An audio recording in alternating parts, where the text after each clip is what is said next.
Nah, ini Kang Fakih, ada satu pertanyaan yang ini menyinggung tentang nikah anak.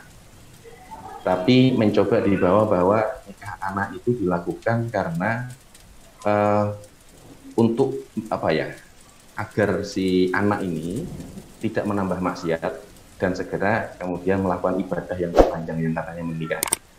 Nah, kemudian bagaimana sebenarnya orang yang kemudian melakukan atau orang tua yang kemudian melakukan dan menikahkan anaknya secara dini dengan niat agar anaknya terjauh dan terbebas dari maksiat di masa sebelum menikah. Kira-kira pripun respon dari Kang Fakih? Ya, maksiat itu saya kira banyak ya, tidak hanya soal zina. Tidak bertanggung jawab dalam pernikahan juga kan maksiat. Berbuat kekerasan dalam pernikahan juga maksiat. Karena itu orang tua saya kira harus sadar memahami maksiat secara full. Artinya adalah kalau misalnya kita bisa melakukan apa namanya mengitari atau menghindari zina dengan cara yang lain yang tidak membuat seorang anak justru terjerumus pada maksiat-maksiat lain, ya seharusnya kita harus apa namanya lebih menyeluruh dalam melihat masalah. Yang problem kan kalau kita itu hanya melihat satu sisi saja, lalu tidak peduli dengan sisi lain yang padahal itu bisa menyiksa dan menyakiti seumur hidup.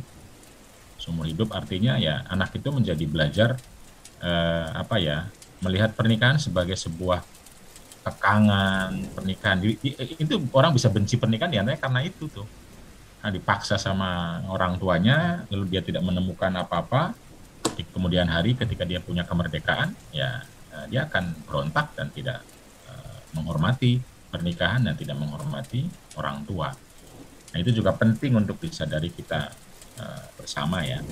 Tentu saja menghindari perzinahan itu penting dan itu wajib diupayakan oleh kita semua. Dan kita lihat bagaimana konteksnya, bagaimana caranya, bagaimana apa namanya problemnya gitu. Jangan sampai niat baik itu justru menjerumuskan pada keburukan-keburukan yang lain, keburukan yang lain. Karena yang akan hidup dan mengarungi pernikahan itu kan bukan orang tua, anak gitu. Anak tersebut. Anak tersebut. Artinya jangan sampai niat menghindari maksiat justru malah menghadirkan maksiat yang lain gitu ya untuk di Ya, ya. aktivitas yang lainnya. Nah, kemudian kalau ada ini ada dari salah satu di chat ini bahwa kemudian bagaimana orang yang kemudian sudah menikah tapi setelahnya mungkin dia bertanggung jawab, berkomitmen bersama keluarga kecilnya, tapi kemudian mulai mengabaikan orang tuanya atau mulai dengan kutip memang meninggalkan orang tuanya dengan segala urusan anak dengan orang tuanya. Pada kondisi seperti itu kira-kira pripun Kang Fakih untuk melihat apa sudut pandang apa tentang perspektif tadi bayat tadi on aksana di lain hal dia melakukan kebaikan tapi di lain hal mungkin dia mulai meninggalkan yang lain ini kepribadian Kang Fakih. Ya itulah seni hidup itu kan begitu ya. Yang pasti kita tidak bisa menjadi orang yang 100% kepada semua orang. Itu kan nggak mungkin. Karena tangan kita dua, kaki kita dua, waktu kita juga terbatas gitu. Tetapi kita harus selalu sadar bahwa kita itu punya relasi dengan banyak pihak. Dan relasi ini semua harus dijaga gitu. Dijaga tentu saja dengan cara-cara berbuat baik. Ada relasi dengan keluarga dekat, dalam hal ini misalnya anak, istri, suami gitu. Lalu juga ada yang sedikit jauh dalam arti karena misalnya tempat. Orang yang sudah menikah biasanya berpisah dari orang tuanya gitu. Padahal secara nasab lebih dekat. Itu juga harus diperhatikan gitu loh. Wajib karena itu ada istilah birrul walidain di samping birrul aulad. Jadi kita itu kan diminta menjadi pribadi yang baik itu ya dalam konteks berelasi ke semua orang termasuk ke diri. Kadang-kadang juga kita ini kan memperhatikan istri, memperhatikan suami, lupa pada memperhatikan diri. Memperhatikan diri kita sendiri perlu apa, perlu istirahat. Karena kalau kita tidak istirahat, kita akan jatuh. Kalau jatuh nggak bisa lagi berbuat baik pada orang lain. Nah, termasuk kepada orang tua ya penting sekali, sangat penting sekali orang tua karena kita ada melalui orang tua gitu.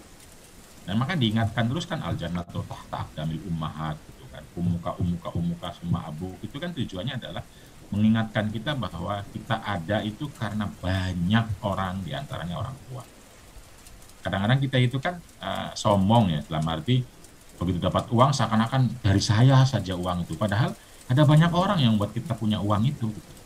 Kita dikenalkan orang, diajarkan orang gitu loh, dibukakan sama orang gitu, diajak orang. Ini lalu orangnya tidak harus orang itu tentu saja, tapi juga kita berbuat baik itu tidak harus berpikir siapa yang telah berbuat baik kepada kita.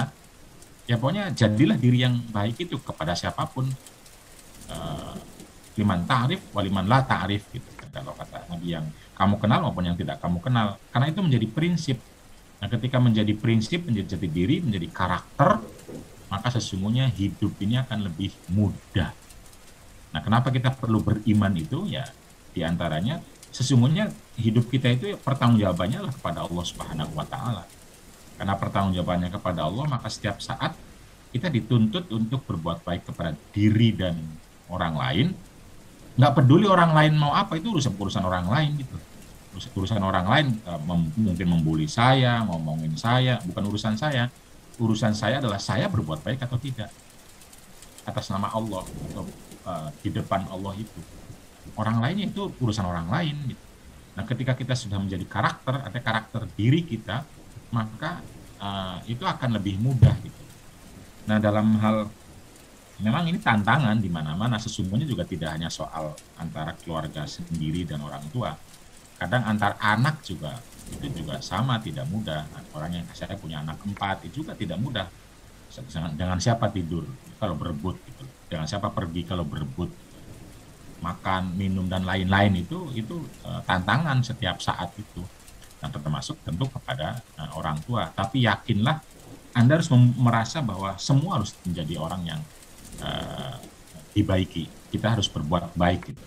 Nah, tinggal kita cari caranya, selanya, waktunya, termasuk menyadarkan keluarga kita, istri atau suami kita bahwa itu penting, itu bagian dari kita. Kita hidup ini mau meninggal kok kita itu, mau pergi kita itu. Kalau kita tidak menjadi orang yang baik, lo mau jadi apa gitu. Jadi kita hidup juga baru kemarin, besok-besok kita akan meninggal. Yang akan kita tinggalkan adalah kebaikan itu sendiri. Nah, karena itu ya kebaikan ya harus sebisa mungkin menyebar terus, terutama kepada orang-orang dekat, apalagi orang yang sudah berjasa dalam kita, yaitu orang tua misalnya, orang tua. Karena tanpa orang tua kita tuh nggak ada gitu. Tanpa orang tua ya kita ini tidak ada. Atau mungkin adanya yang lain nanti, bukan fakih yang seperti ini. Kalau fakih yang seperti ini dari ayah ibu saya gitu. Dan semua orang saya kira sama saja. Nah, karena itu ya penting gitu loh untuk diingatkan. Nah, tentu saja ketika diingatkan bukan berarti lalu memperhatikan ibunya saja, istrinya enggak, suaminya enggak, ya enggak juga gitu. Sehingga dilupakan semua, enggak juga ya, karena hidup ini relasi kita banyak. Ketika banyak ya tantangannya adalah bagaimana membagi, bagaimana berbuat, bagaimana mencari peluang, bagaimana, dan tentu saja sadar diri bahwa kita cuma 2 tangannya, jadi nggak usah berpikir untuk memuaskan semua orang gitu loh. Memuaskan semua termasuk puas 100%, mertua, anak, istri, suami, orang tua sendiri, ya nggak juga. Ya selama Anda sudah berusaha, ya sudah gitu loh. Soal dianya nerima atau kurang, itu refleksi kita seperti apa berikutnya, tapi diupayakan dan tentu saja terus bersama-sama disadarkan, karena hidup ini memproses diri kita dan orang yang berrelasi dengan kita untuk terus dalam kebaikan dan berbuat kebaikan. Jadi ya itu seni, yang penting pertama niat, lalu kemudian buktikan niat itu sedikit demi sedikit ditambah dengan doa ikhtiar, insya Allah akan memperoleh hasil yang maksud dan baik.